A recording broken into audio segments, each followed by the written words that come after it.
Haryana Congress screening committee की बैठक जारी है।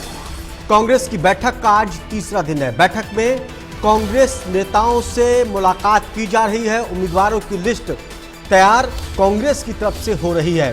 तो बता दें कि दिल्ली में कांग्रेस स्क्रीनिंग कमेटी की बैठक हो रही है। आज स्क्रीनिंग कमेटी की बैठक का तीसरा दिन है।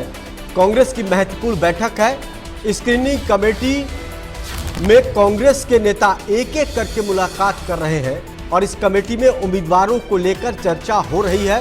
कांग्रेस के नेता एक के बाद एक स्क्रीनिंग कमेटी से मुलाकात के लिए पहुंच रहे हैं। अपने अपने समर्थकों को लेकर मीटिंग से में उम्मीदवारों को लेकर बातचीत कर रहे हैं। तो बता दें कि आज बैठक का तीसरा दिन है। कांग्रेस टिकटों को लेकर लिस्ट तैयार कर रही है और उसके बाद फिर यह लिस्ट आला कमान को दी जाएगी। ऊपर इस लिस्ट पर फाइनल मोहर लगेगी, लेकिन उससे पहले स्क्रीनिंग कमेटी इस पर मंथन कर रही है। आज तीसरा दिन है। महत्वपूर्ण बैठक है। विधानसभा चुनाव को लेकर कांग्रेस की एक एक करके नेता कमेटी में जाकर अपनी बात रख रहे हैं। तो आज तीसरा दिन है। विधानसभा चुनाव को लेकर कांग्रेस दिल्ली में माथापच्ची कर रही है कि हरियाणा में किसको टिकट दिया जाए। कांग्रेस ने साफ कर दिया कि जिताऊ और टिकाऊ उम्मीदवार को ही इस बार टिकट दिया जाएगा। दीपक बाबरिया ने कहा कि जो मौजूदा सांसद हैं उनको विधानसभा में टिकट नहीं देगी कांग्रेस। तो बता दें कि दिल्ली में इस वक्त स्क्रीनिंग कमेटी की बैठक जारी है। आज बैठक का तीसरा दिन है। हरियाणा विधानसभा चुनाव को लेकर इसमें मंथन हो रहा है कि किसको टिकट दिया जाए। लिस्ट पूरी तैयार होगी और कमेटी के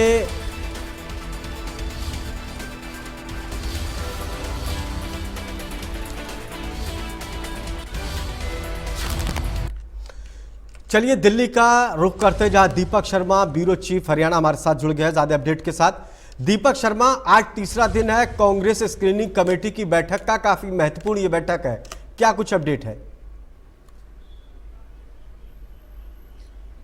जी बिल्कुल, अगर बात करें तो प्रदेश कांग्रेस स्क्रीनिंग कमेटी की बैठक का तीसरा दिन है। उम्मीदवारों को लेकर के चर्चा की जा रही है। तमाम सीटों को लेकर के चर्चा की जानी है। 90 विधानसभा को लेकर के पहले दिन 19 सीटों पर चर्चा हुई, दूसरे दिन 24 सीटों पर चर्चा हुई। आज फिर चर्चा की जा रही है।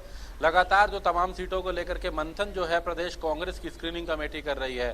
स्क्रीनिंग कमेटी में अजय माकन की अध्यक्षता में स्क्रीनिंग कमेटी बनाई गई। 4 सदस्यीय, उनके साथ में हरियाणा कांग्रेस के जो अध्यक्ष है उदय भान वो मौजूद है।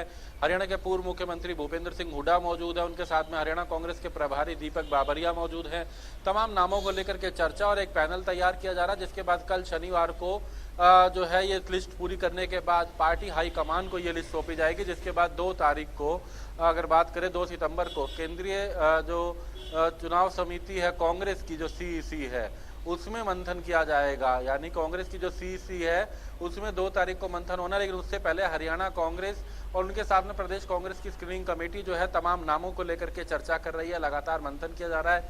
हर सीट पर पैनल बनाया जा रहा है। जो एक दावा किया गया था 2556 आवेदनों का, उसको शॉर्टलिस्ट करके पहले 700 कुछ आवेदन किए गए। 700 के बाद उसे 350 आवेदन किए गए। और अब ये कोशिश है कि हर सीट पर 1 या 2 नाम हो। अगर कोई सीट पर ज्यादा कोई बड़े दावेदार है तो 3 नाम तक रह सकते हैं।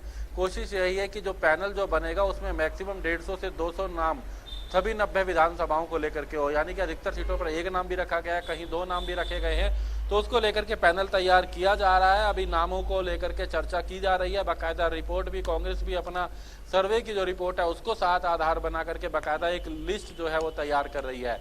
आज तीसरा दिन है जिस पर चर्चा की जा रही है, जिसके बाद कल पार्टी हाईकमान को जो कांग्रेस है वो अपनी इस पैनल को सौंप देगी। जी दीपक शर्मा, एक तरफ रणदीप सुरजेवाला और कुमारी शैलजा कहती कि विधानसभा चुनाव लड़ने की उनकी इच्छा है, तो दूसरी तरफ दीपक बाबरिया कहते हैं कि सांसदों को टिकट नहीं दिया जाएगा। तो क्या इसको लेकर खींचतान कांग्रेस में मची हुई है? देखिए, खींचतान कांग्रेस में है, इसमें कोई 2 राय नहीं है। क्योंकि कुमारी शैलजा ये बात पहले ही कह चुकी है कि वो केंद्र में पहले मंत्री भी रह चुकी हैं जब मनमोहन सरकार हुआ करती थी। तो ऐसे में उन्होंने केंद्र की बहुत राजनीति करी है। कई राज्यों में प्रभारी भी रही है। छत्तीसगढ़ जैसे राज्यों में भी प्रभारी रही हैं। कांग्रेस की बाकायदा कई काम करे उन्होंने पार्टी हाईकमान के साथ मिलकर के, कांग्रेस के केंद्रीय नेतृत्व के साथ मिलकर के। उनका कहना है, लेकिन अब वो राज्य में काम करना चाहती हैं और ऐसे में क्योंकि हरियाणा से सांसद भी है, लेकिन अब वो आगे चाहती है कि विधानसभा चुनाव उन्हें लड़ाया जाए। हालांकि पार्टी निर्भर करता है कि पार्टी लड़ाती है या नहीं। इसी तरीके से रणदीप सिंह सुरजेवाला जो स्पष्ट कर चुके हैं कि वो कैथल से चुनाव लड़ना चाहते हैं। कैथल को लेकर के उन्होंने तो कहा वो चुनाव लड़ेंगे भी। लेकिन ऐसे में कांग्रेस की तरफ से दीपक बाबरिया ने स्पष्ट करा कि किसी भी सांसद को, चाहे वो लोकसभा का हो या राज्यसभा का हो, उसे मौजूदा सांसद को चुनाव नहीं लड़वाया जाएगा विधानसभा का, बल्कि वो पार्टी के लिए कैंपेनिंग करेंगे, प्रचार करेंगे उम्मीदवारों के लिए। और अगर फिर भी कोई अगर चाहता है कि टिकट लड़ लेना चाहता है तो कांग्रेस स्क्रीनिंग कमेटी उसका नाम नहीं भेजेगी।